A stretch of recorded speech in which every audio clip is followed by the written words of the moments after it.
आज के वीडियो में हम रिवाइज करेंगे इंडियन लिटरेचर को through exam ready easy consumable one liners. Indian literature काफी वास्ट है एंड समझ में नहीं आता है बच्चों को कि कौन से राइटर्स को पिक करे एंड कौन से कैरेक्टर्स को याद रखना है, कौन सी डेट्स एंड अवार्ड्स को याद रखना है। सो आज के इस वीडियो में I have compiled all the important writers and उनसे रिलेटेड जितनी भी इंफॉर्मेशन है, उनकी बायोग्राफी से रिलेटेड, वर्क से रिलेटेड, डेट से related and even the awards that were conferred upon them, वो सब कुछ आपको आज के इस वीडियो में बहुत ही इजी पॉइंटर्स के थ्रू मिल जाएगा, जो आपके दिमाग में बहुत आसानी से कंज्यूम किया जाएगा एंड बहुत ज्यादा टाइम तक याद रहेगा। These one-liner series have been always helpful for all the students before each and every exam, जहां पर एग्जाम से पहले हम लोग वन लाइनर सीरीज चलाते हैं एंड बच्चे इसको कंज्यूम करके एक ही बार में बहुत सारी इंफॉर्मेशन को रिसीव कर लेते हैं। तो अगर आप मेरे चैनल पर न्यू है, मेरी इस प्लेलिस्ट को इस वीडियो के बाद चेकआउट करना एंड और भी बहुत सेक्शंस को जिससे मैंने पढ़ा के रखा है उससे जाकर अपनी प्रिपरेशन को बेटर बनाना। अब चलिए हम लोग चलते हैं और अपने इंडियन लिटरेचर के वन लाइनर्स को देखते हैं। हमारा पहला पॉइंटर है the first Asian writer to receive the Nobel prize in literature for a self translated collection of devotional lyrics. He is none other than Rabindranath Tagore, जिन्हें हम बार्ड ऑफ बंगाल भी कहते हैं एंड और भी कई सारे नाम जैसे गुरुदेव के नाम से भी जानते हैं। Rabindranath Tagore is not just a poet, he is also a playwright, he is a novelist, he is a composer as well as a painter.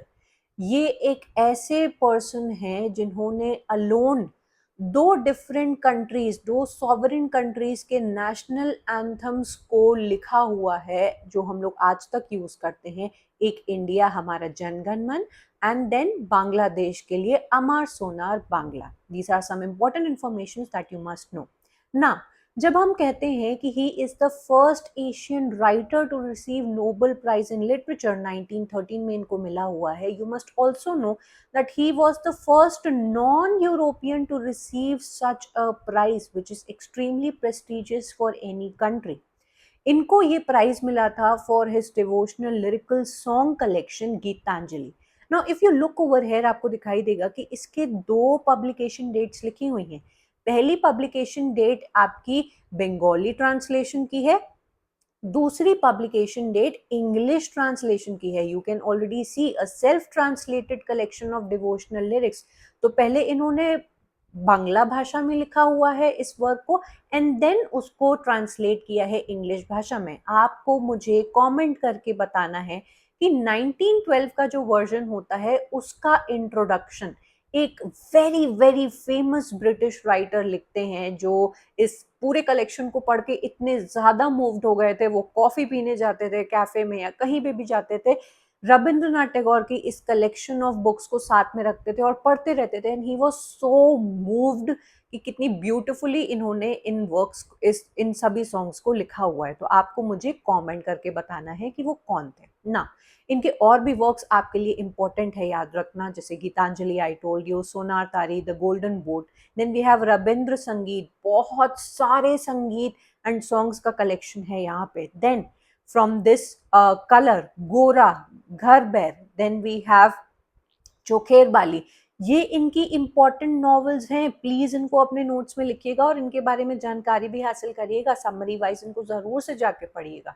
He has also written short stories as well as plays, Kabuliwala, Dakghar. Then we have Chitra. इनके और भी important works हैं जो आपको पता होने चाहिए, बाली हो गया, चंदालिका हो गया जिससे क्वेश्चन रिसेंटली पूछा गया है। तो आप लोग जरूर से अपने नोट्स में इन सभी को लिखिएगा और रविंद्रनाथ टैगोर को कोई माइनर राइटर मत समझिएगा। नेक्स्ट पॉइंटर है हमारा वेरी इजी, ये सभी बच्चों को आएगा। The fictional South Indian town that serves as the setting for most of the novels and short stories of R K Narayan. हम सभी को पता है that Malgudi is the most celebrated imaginary town by any writer. Malgudi is a fictional South Indian town जो हमारे R K Narayan ने बनाया था and most of the novels आप इनकी देखेंगे कि इसी पर्टिकुलर जगह पर सेट हैं और उसी के ही कैरेक्टर्स आपस में एक दूसरे से मीन्स उनकी स्टोरीज चलती रहती हैं।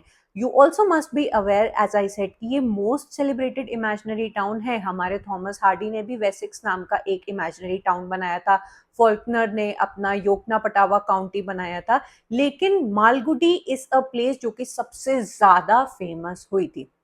आर के नारायण को इंडियन लिटरेचर का one of the three Giants माना जाता है, जो कि बहुत अनप्रिटेंशियस रियलिज्म को दिखाते हैं हमारे गांव के समाज का या सिटी लाइफ का। इनके वर्क्स को जब आप पढ़ते हो तो आपको दिखाई देता है ह्यूमन की इतनी ordinary side that you start enjoying and you start seeing yourself in the characters of R K Narayan, जैसे Swami and friends, the bachelor of arts, English teacher, financial expert, the guide, the Malgudi days, ये सब इनके most important works है। I will request all of my students कि आपने अगर इन works को detail में जाके नहीं पढ़ा है, आपको समरी पता होनी चाहिए, कैरेक्टर लिस्ट पता होनी चाहिए, कौन सी चीज के बाद क्या इवेंट होता है, ये आपने अगर नहीं पढ़ा हुआ है तो you can take help of this course of mind, जहाँ पे मैंने बहुत अच्छी डिटेल में एक एक राइटर की बायोग्राफी प्लस वर्क और उसकी भी एनालिसिस करा के रखी है। तो you can surely take help from this course. Then we have pointer number 3, the novel that compresses the entire humiliation of an untouchable sweeper into the events of a single day। मुल्क राज आनंद का one of the finest work माना जाता है untouchable, जहां पे ये बाखा की कहानी दिखाते हैं कि एक दिन के अंदर such torment and abuse he goes through by the hierarchy of our section, by the hierarchy of our society। जिस तरीके से हमारी सोसाइटी में कुछ वर्ण बने हुए हैं जो अधिकार हमें दे देते हैं कि जो निचले वर्ण को आप कुछ भी कह सकते हो, उसके साथ कैसा भी व्यवहार कर सकते हो, एंड इट इज कंसिडर्ड कि हाँ ऐसा होना चाहिए, जो कि जिसकी रियलिटी हमारे इंडियन समाज की जो क्रूअल रियलिटी है वो मुल्कराज आनंद ने दिखाने की कोशिश की है। And not just in untouchable, चाहे कूली ले लो, टू लीव्स इन अ बड ले लो, द लालू ट्रायोलॉजी, जो कि आपके 3 ट्रायोलॉजी, आपको नाम भी पता होना चाहिए, आपके एग्जाम में पूछा गया है, मॉर्निंग फेस ले लो, इनका काम है हमारे इंडियन समाज की क्रूअल रियलिटी को दिखाना। ये स्वीपर्स को दिखाते हैं, ये लेबरर्स को दिखाते हैं, टी प्लांटर्स को दिखाते हैं, चाइल्ड लेबर्स के साथ क्या किया जाता है वो दिखाते हैं। तो ये हमारे समाज के जो लोएस्ट वर्ड जो बांटा गया है इन लोगों को, उनकी सच्चाई दिखाते हैं, उनकी अब्यूज एंड टॉर्मेंट को दिखाते हैं। मेक श्योर आपने इनको पढ़ा हुआ है। Then we have option number 4, sorry, point number 4, the Booker Prize winning novel that popularized magical realism. This is a very popular genre in Indian English fiction through the story of children born at midnight on 15 August 1947। ये बड़ा ही famous work है, Midnight's Children, by R very very famous writer who is also the most controversial writer of 20th and 21st century, Salman Rushdie. इनको हम Indian literature में भी count करते हैं एंड पोस्ट कॉलोनियल लिटरेचर के अंदर इनका सबसे बड़ा नाम है। You can also put him into one of the diasporic writers. Midnight's children इनका बड़ा ही इंपॉर्टेंट वर्क माना जाता है। This particular work is not just the winner of Booker prize, इनको आगे जाके बुकर ऑफ बुकर प्राइज भी मिलता है and best of Booker prize भी मिला हुआ है। तो ये आप चीजें याद रखें। दिस इज अ वर्क जो मैजिक रियलिज्म को दिखाता है, माने कि फैंटास्टिकल एलिमेंट्स को रियलिटी में ब्लेंड करके दिखाता है। दिस वर्क मीन्स इस वर्क को आप सिर्फ और सिर्फ समरी वाइज ना पढ़ें, इसको डिटेल में जाके पढ़ें। इसकी कैरेक्टर लिस्ट सबसे ज्यादा इंपॉर्टेंट है, सलीम सिनाई, अहमद सिनाई, देन आपके wee Willie Winkie, Parvati, Mary and many more characters आपके फिंगर टिप्स पे होने चाहिए, तो जरूर से इसको पढ़ें। Then we have other works of him, shame, the satanic verses, जो कि इनके लाइफ के लिए लाइफ थ्रेटनिंग हो गया था। This particular work, the moor's last sigh, prophet's hair, Haroun and the sea of stories, victory city, all of his works are quite important and Salman Rushdie let alone is a very important writer। इन्होंने चटनीफिकेशन of English का भी एक जो concept है coin किया हुआ है, where he blends Hindi Urdu words along with English, तो ये भी आपको इनके बारे में पता होना चाहिए। नेक्स्ट पॉइंटर है the English novelist whose works are often described as philosophical exploration of Advait Vedant. अब देखिए, आर के नारायण, मुल्क Raj Anand and then we have राजा राव. इन्हें हम लोग अपने इंग्लिश लिटरेचर की होली ट्रिनिटी कहते हैं. मतलब ये तीन जाइंट राइटर्स हैं जो इम्पोर्टेंट है हमारे इंग्लिश लिटरेचर, जो आज हम इंडियन लिटरेचर को जिस तरीके से जानते हैं उसका बहुत बड़ा श्रेय इन तीन राइटर्स को जाता है. आर के नारायण हमारे village life and ordinary people की लाइफ को दिखाते हैं. देन मुल्क Raj Anand Stark realism of India को दिखाते हैं. राजा राव एक ऐसे पर्सन हैं, एक ऐसे राइटर हैं जो थोड़े से फिलोसफिकल एंड स्पिरिचुअल हैं. आप इनके वर्क में मेटाफिजिकल थीम्स को देखते हैं, नॉन डुअलिटी की थीम्स को देखते हैं. इनका one of the famous work Kanthapura, जो कि हमारे इंडियन इंडिपेंडेंस के बैकड्रॉप में हमें देखने को मिलता है, जिनकी नरेटर अचका को माना जाता है, ये क्वेश्चन पूछा गया है, is a very important work of his, along with many other works like Serpent and the Robe, The Cat and the Shakespeare, The Chess Master and His Moves. इनके और भी बहुत इंपॉर्टेंट वर्क्स हैं, मैंने सब पढ़ा के रखे हैं. मेक श्योर आप राजा राव और इन तीन राइटर्स को तो बिल्कुल भी छोड़कर नहीं जाओगे. अगला पॉइंटर देखते हैं, the post colonial novel that questions the very idea of geographical borders through memories stretching across India, Bangladesh and England. देखो, मैंने ऐसे टाइप के वन लाइनर्स बनाए हैं कि आपका दिमाग चले कि इतनी सारे वर्क्स को हम लोग ने पढ़ा है तो उसमें से कौन सा इसमें फिट बैठता है. तो I hope you are enjoying as well as learning at the same time. Shadow Lines is the work by Amitav Ghosh. He is a very celebrated writer, a writer, first Indian writer इनको माना जाता है to receive the Jnanpith award. तो इस बात को याद रखिएगा. And this particular work is also the winner of Sahitya Akademi award. तो बहुत इंपॉर्टेंट वर्क है जो कि तीन पर्टिकुलर सेटिंग्स को दिखाता है, how the world is divided by the boundaries and yet आप बहुत सारी चीजें हैं जो कभी नहीं छोड़ सकते हो. तो ये एक बहुत ही पोस्ट कॉलोनियल नॉवल में, पोस्ट कॉलोनियल जॉनरा में फिट बैठता है, जहां पर कैलकटा, ढाका एंड लंदन की कहानी दिखाई गई है. इनके जो बाकी वर्क्स भी है ना, उसमें आपको इसी तरीके से अलग अलग ज्योग्राफिकल लोकेशंस का यूज करते हुए एक कहानी को दिखाया जाएगा. Shadow lines of course important है. Then we have very similar work, the glass palace, we have the hungry tide, the ibis trilogy जो ओपियम वॉर के बैकड्रॉप पर पूरी बनी हुई है. देन आपको इनकी जो ट्राइलॉजी है, ट्राइलॉजी जरूर से याद रखिएगा.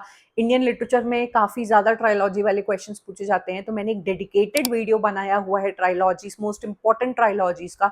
उसको जरूर से इस वीडियो के बाद देखना, आपको बहुत हेल्प मिलेगी और उससे तुरंत आप नोट्स बना सकते हो. अगला पॉइंटर देखते हैं, the Kannada novel that questions Brahmanical orthodoxy through the death of Praneshacharya's moral certainty. Now, यहाँ पर आपको दो ऑप्शंस दिए हुए हैं या हिंट दी हुई है कि ये एक कन्नड़ा नॉवल भी है एंड आपको मेजर प्रोटैगनिस्ट जो इस पर्टिकुलर नॉवल का है उसका नाम भी दिया है. तो आपके लिए गेस करना आसान है that this is the most famous work Samskara of UR Ananthamurthy. ये ना एक ऐसे टाइप के राइटर हैं जो आपको एग्जिस्टेंशियल क्वेश्चनिंग के अंदर डाल देंगे. जब आप इनके वर्क को पढ़ते हो, स्पेशली द वर्क संस्कारा, तो आप एज अ ह्यूमन अपने आप से जवाब मांगने लगते हो या क्वेश्चन करने लगते हो कि आपकी moral duty as a human ज़्यादा इम्पोर्टेंट है या फिर आपको आपके समाज ने जो बातें बताई हैं वो ज़्यादा इम्पोर्टेंट है. अगेन, आपके समाज द्वारा बताए हुए कुछ रूल्स आपको फॉलो करने चाहिए और उस पाथ पर चलना चाहिए, ये इम्पोर्टेंट है, या फिर आपकी जो बॉडीली डिजायर्स जो आपको भगवान ने बनाकर भेजी है. तो Samskara is such a beautiful work. I would highly request my students कि अगर आपने इस वर्क को नहीं पढ़ा है, जरूर से इसके वर्क को पढ़ो. इनके सभी कैरेक्टर्स और उनकी जो कैरेक्टर डेवलपमेंट है, स्पेशली प्रणेशाचार्य की, इज एब्सोल्युटली फिनोमिनल. इनके बाकी वर्क्स भी संस्कारा की तरह अच्छे से सेलिब्रेटेड है. एंड अगेन, ये psychological depth of human character को दिखाते हैं. So go and read this particular work. Now, the playwright who transformed Thomas Mann's The Transposed Heads into one of the finest modern Indian plays. सभी को इसका answer पता है, गिरीश कर्नाड. अब हम लोग नॉवल की जगत से आ चुके हैं थिएट्रिकल वर्ल्ड में, और जिस तरीके से हम लोग ने ऊपर देखा आर के नारायण, राजा राव और मुल्कराज आनंद को, थिएटर्स के फील्ड में we have Girish Karnad, Vijay Tendulkar, we have Badal Sarkar, then we have Mohan Rakesh, we have Mahesh Dattani. ये सब थिएटर के दिग्गज हैं, जिसमें से गिरीश कर्नाड तो एक बिल्कुल ही अलग पर्सनालिटी है। अगर आपको याद हो, ही इज द सेम पर्सन जिन्होंने सलमान खान के साथ एक एक था टाइगर के अंदर प्ले किया है एज एन एक्टर। तो he is not just a playwright और he plays theatres, he is also a celebrated actor.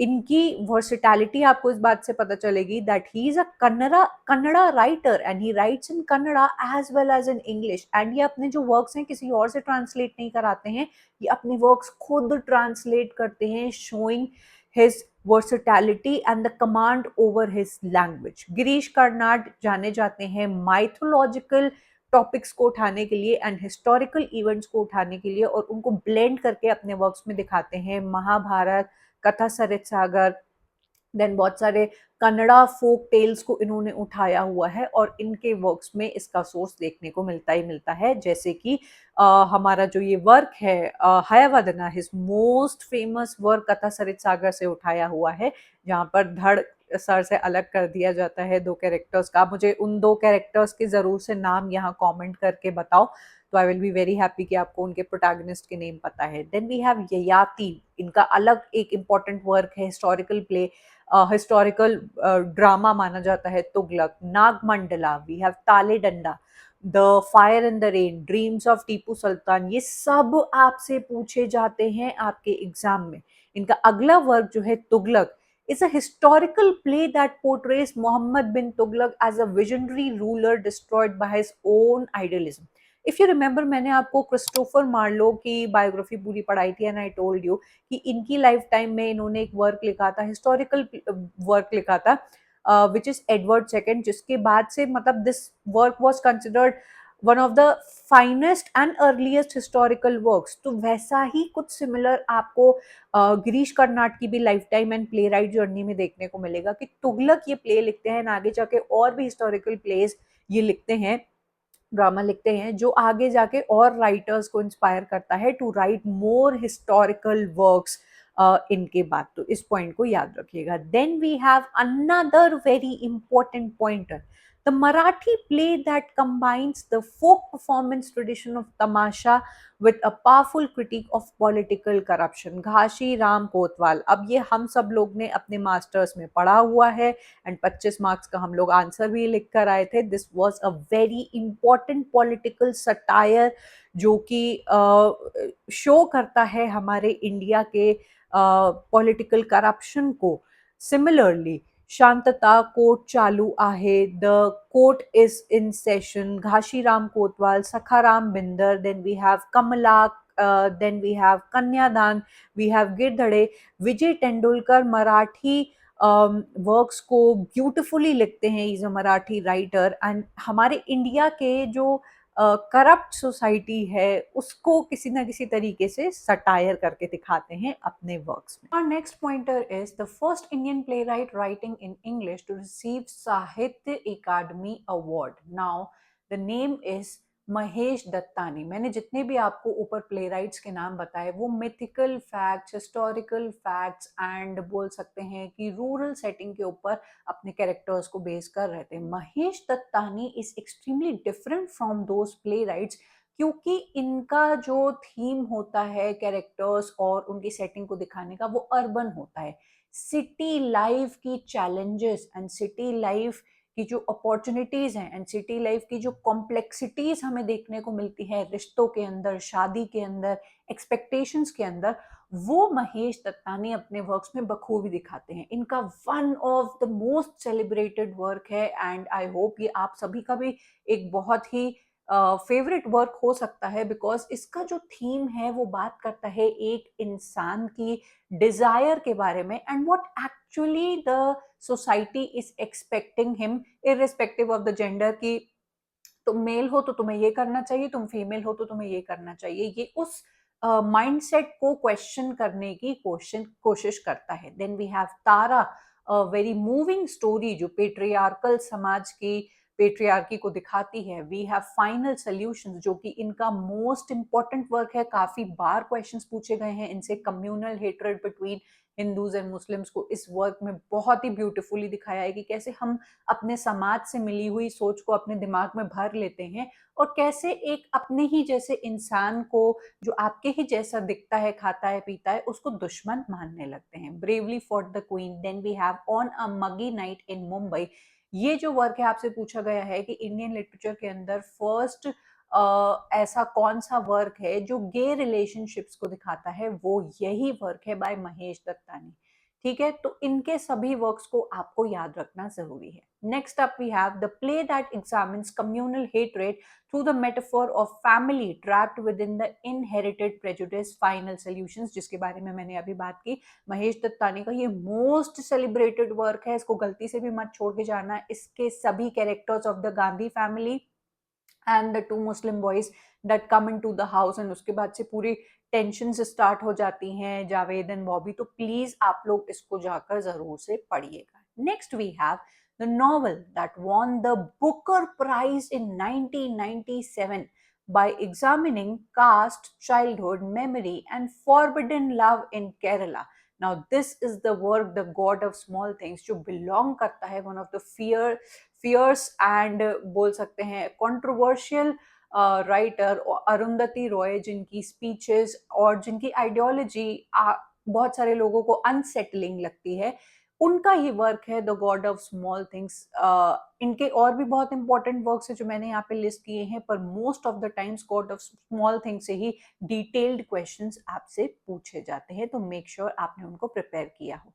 Then we have the Indian English poet whose confessional style is often compared with Sylvia Plath and Anne Sexton. Now, ये आपको guess करने में बिल्कुल भी problem ही नहीं हुई होगी. This is a writer, Kamala Das, Madhavi Kutty, Kamala Suraiya. She is known by all these names. She is one of the finest writers in Indian English, at least for me. इनकी राइटिंग्स इतनी ज्यादा मूविंग होती हैं और इतनी ज्यादा बेबाक होती हैं. शी हैज नो फिल्टर, मतलब शी इज अ पर्सन जिनकी राइटिंग्स में आपको किसी भी तरीके का पर्दा नहीं दिखाई देगा. ये अपनी लवलेस मैरिज के बारे में, अर्ली लवलेस मैरिज के बारे में, अपने एक्स्ट्रा मैरिटल अफेयर्स के बारे में, अपनी सेक्सुअल डिजायर्स के बारे में, after having relations with her older husband, how her body pains, how she hits puberty, what are the changes she sees in her body, every damn thing she writes in the paper, she writes in her work. And तभी इनकी जो autobiography है, ये question भी पूछा गया है, it is one of the most moving and the most unsettling kind of autobiography जो एक फीमेल राइटर से तो एक्सपेक्ट करता ही नहीं है हमारा समाज, वो लिखा है. She is really means what would I say, she is one of my favourite writers.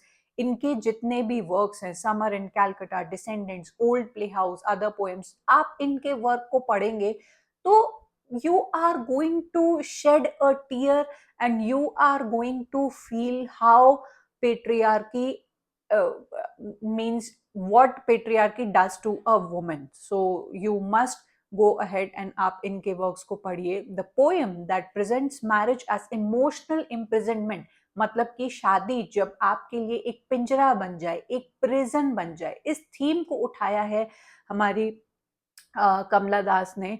The old play house, जहां पर ये बताती है कि किस तरीके से एक बंद कमरे के अंदर फिजिकल इंटीमेसी विदाउट अफेक्शन, इन्होंने एक शादी के अंदर all the traumas that goes behind the walls उसको दिखाया है, वुमेन के सब्जुकेशन को और उनकी बॉडी में किस तरीके से चेंजेस एंड पेन आते हैं after you come in contact with a person who does not loves you and is just using your body. Each and everything इतने अच्छे तरीके से इस वर्क में बताया हुआ है. Next up we have the novel that examines the emotional isolation of Nanda Kaul. देखो आपको यहाँ पे कैरेक्टर का नाम भी दिया हुआ है, तो it is very easy to find out कि कौन ये इस वर्क का नाम क्या है. हम लोग ने एमए में भी आई एम श्योर ये वर्क आपसे पूछा गया होगा. During her self imposed retirement in Kasauli, fire on the mountain, Anita Desai, another very important writer in Indian English literature. आप जब अनीता देसाई को पढ़ते हैं, every single female, Indian female I would से, वो किसी न किसी इनके कैरेक्टर में अपने आप को ढूंढ पाएंगी। And I don't know why, मुझे कमेंट करके बताना, मैं जब भी अनीता देसाई की किसी वर्क को पढ़ती हूँ तो मुझे वर्जीनिया वुल्फ की याद आती है, because they both are the master of psychological realism. एक कैरेक्टर के दिमाग में क्या चल रहा है, मतलब these two writers are extremely fine at portraying what goes behind the mind of a person, and especially Anita Desai के केस में फीमेल्स के दिमाग में क्या चल रहा है। इनके जितने भी कैरेक्टर्स को आप उठा लेंगे, चाहे नंदा कौल, चाहे राका, चाहे Ira, then cry the peacock में माया का जो कैरेक्टर है, इट इज कमेंडेबल कि किस तरीके से जब ये अपने डेस्क पर बैठकर इन नॉवेल्स को लिखा करती होंगी तो कैसे ये एक अलग ही दुनिया में चली जाती होंगी कि इतना फाइन कैरेक्टर कोई कैसे बना सकता है ना। अनीता देसाई बहुत इंपॉर्टेंट राइटर है, इन्होंने बहुत सारे अवार्ड्स भी विन किए हैं। इनके सभी वर्क्स के जो नॉवेल्स, मतलब जो कैरेक्टर्स हैं और उनकी सेटिंग है, वो आपको पता होनी चाहिए। आई वुड नॉट से कि अनीता देसाई के एक दो वर्क को करके जाओ, इनके ये सभी वर्क्स इंपॉर्टेंट है और नाउ एंड अगेन आपको वर्क्स, आपको क्वेश्चंस इनसे देखने को मिल जाएंगे। Next up we have the debut novel that explores Anglo Indian identity through the coming of age story of Rusty. Now सबको पता है कि यहाँ पर रस्किन बॉन्ड की बात हो रही है, who himself was an Anglo Indian, and rusty में उन्होंने अपने जीवन को दिखा दिया है, what all he faced being an Anglo Indian, किस तरीके से अपने मदर एंड फादर के सेपरेट होने के बाद एंड फादर की डेथ के बाद उन्होंने एक ऐसी इंडिया में सर्वाइव करने की कोशिश की जो उनको बहुत वेलकमिंग निगाहों से नहीं देखता था, and then how he rose to be such a great writer. A room on the roof इनका बहुत ही इंपॉर्टेंट वर्क है। There is one important pointer dear students जो आई वांट कि आप लोग अपने नोट्स में इसको हाईलाइट करके लिखें। Ruskin Bond was born in Kasauli. जब ये जिस टाइम पर ब्रिटिश रूल्ड इंडिया में जब इनका जन्म होता है, this part belong to the Punjab state regency in British India in 1934। लेकिन बाद में this location now becomes the part of Himachal Pradesh. There was a very stupid paper I would say कि उन्होंने रस्किन बॉन्ड की जन्म लोकेशन पूछी है एंड उसमें पंजाब भी लिखा हुआ है, हिमाचल भी लिखा हुआ है, तो ये गलत माना जाएगा। आप दोनों में से एक दो, क्योंकि पहले वो जगह पंजाब थी एंड देन वो जगह हिमाचल में आ जाती है, तो ये बच्चों को कंफ्यूज करता है। ये क्वेश्चन बनाने वाले की साफ साफ गलती है, इसको आप लोग याद रखिएगा। इनके सभी important works, room on the roof, vagrants in the valley, the blue umbrella, specially ये स्टोरीज बहुत इंपॉर्टेंट है। Flight of pigeons, roads to Mussoorie, rain in the mountains, our trees still grow in Dehra. ये देहरादून की बात करें because he so close with nature and the hills of Himachal and Dehradun, तो ये देहरादून को देहरा कहकर बुलाते हैं एक पेट नेम से, जो इनका क्लोज रिलेशनशिप दिखाता है। He is also known as the children writer and also the lover of nature just as Wordsworth. यहाँ पे हमारे सभी लाइनर्स खत्म होते हैं। आई होप आपने आज के इस वीडियो में बहुत कुछ लर्न किया होगा। मुझे कमेंट करके बताइएगा इसी तरीके से आप नेक्स्ट कौन से सेक्शन को प्रिपेयर करना चाहेंगे, and I also hope you thoroughly enjoy today's video.